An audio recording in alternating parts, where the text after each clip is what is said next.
国的前总统川普防开枪，引发到美国的国内甲国际社会关切。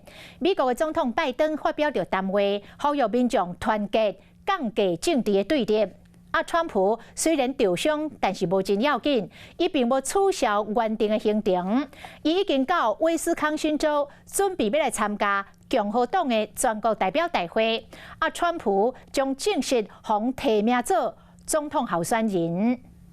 虽然调情受伤，是讲川普仍然按照原定计划，第14号来到威斯康星州的密尔瓦基，要参加15号开始举行的共和党全国党代表大会。川普落飞行机的时阵脚无稳定，前后拢阁有直轻叫的感官介护，中途阁特别停落来，唱地拳头舞，敢若是比一个加油，看起来是真有气力。阁会当加减看到正面耳仔的细部。各界嘛拢真关心，敢会特别加强共和党全大会的维安计划。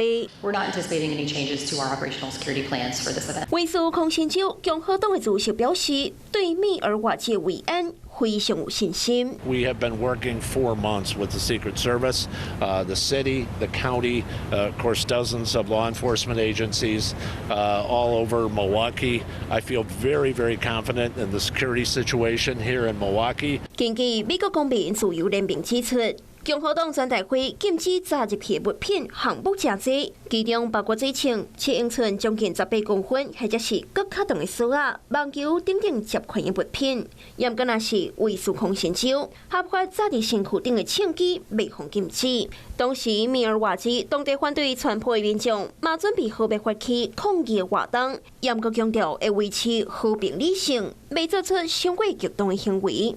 美国总统拜登14号的暗时，伫白宫的办公室发表谈话，呼吁美国民众爱团结。I want to speak to you tonight about the need for us to lower the temperature in our politics. 另外，因为川普伫宾州险去互暗杀，拜登的连任竞选团队嘛紧急制定新的选战策略，包括决定暂时停止对川普的攻击。